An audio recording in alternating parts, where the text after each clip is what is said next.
In this video, I'm going to be talking you through one of my all-time favourite houseplants, the Spathiphyllum, also known as a peace lily. Its easy to grow nature makes it the most ideal starter houseplant and a perfect gift. Not only does it bring greenery indoors, but it can also enhance any room, and they are brilliant air purifiers. They have these amazing glossy leaves and these fantastic pure white flowers that are actually spathes. In the wild, they're found on the forest floor, where they receive dappled sunlight and consistent moisture. Replicating these conditions in your home is the key to getting your peace lily to be happy and healthy.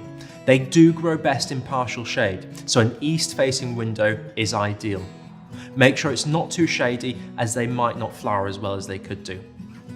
They do best in temperatures upwards of 21 degrees, so keep them away from cold drafts and windows during cold weather.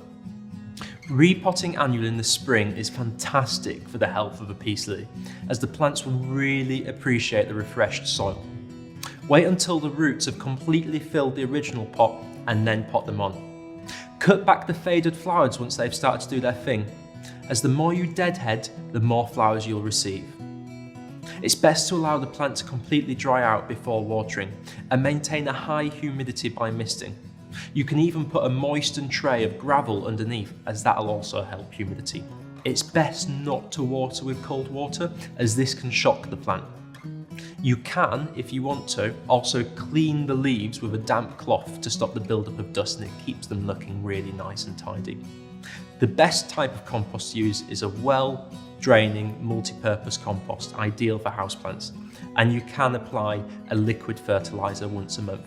All parts of the peace lily are poisonous, and they may cause stomach and respiratory irritation if ingested in large amounts, so do keep them out of the reach of children and pets. For more information on how to grow your peace lily, visit the RHS website.